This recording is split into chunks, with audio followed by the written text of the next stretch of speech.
Shalom, peuple de Dieu. Je suis serviteur Toussaint Moupa. Je viens parler de la part du Seigneur, notre Dieu.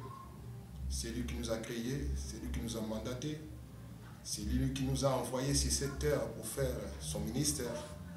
Je vais parler de lui aujourd'hui. C'est le jour de sabbat.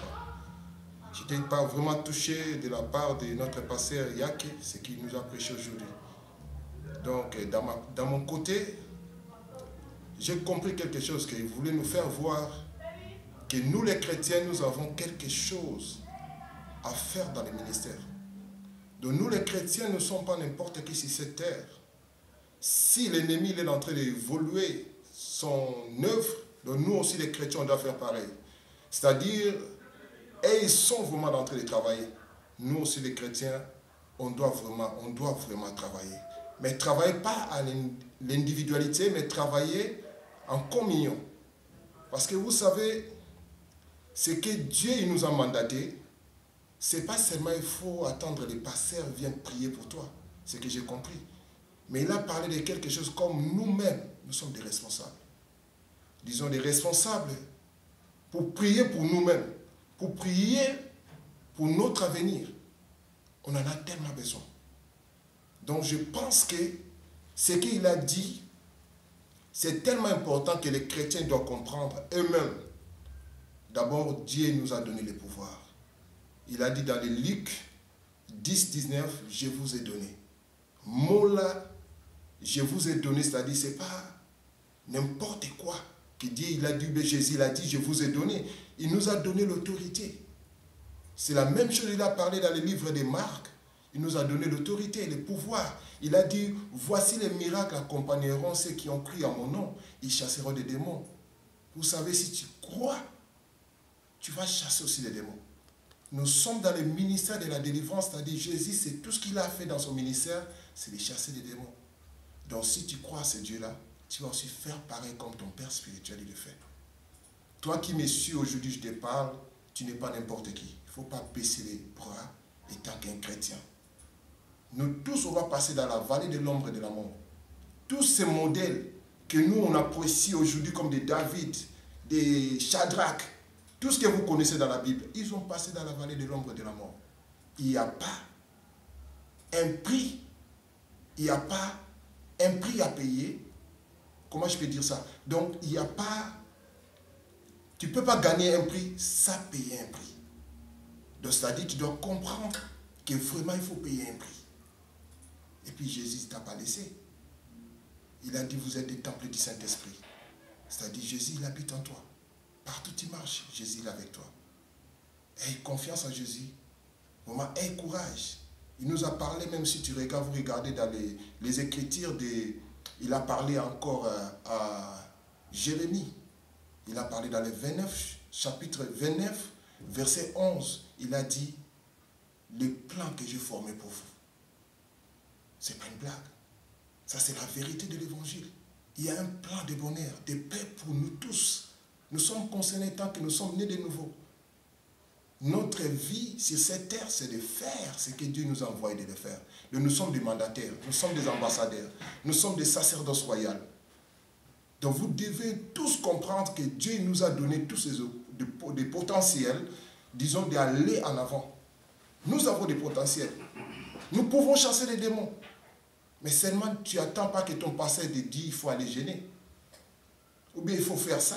Toi-même aussi, tu peux prendre des décisions de gêner pour ton Dieu, de crucifier ton corps. Vous savez, aujourd'hui, les chrétiens, ils ont perdu leur confiance.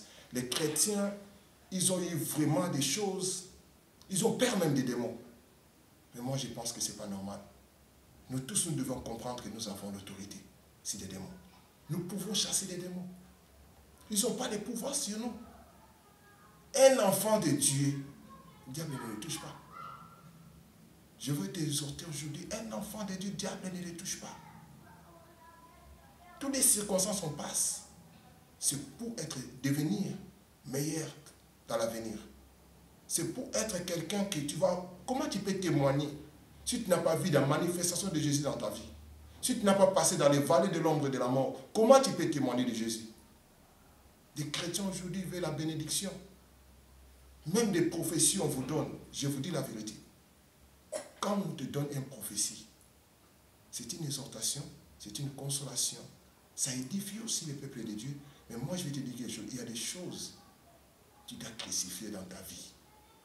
Pour obtenir la promesse de Dieu dans ta vie, il y a des choses que tu dois laisser. Alors, tant que tu veux demeurer dans les hôtels, dans l'idolâtrie, l'idolâtrie, ce n'est pas seulement qu'il faut adorer comment je vais dire ça, il ne faut pas adorer peut-être des statues, non. Si tu vis dans une vie comme tu voles, pour moi c'est une idolâtrie. Parce que tu aimes voler.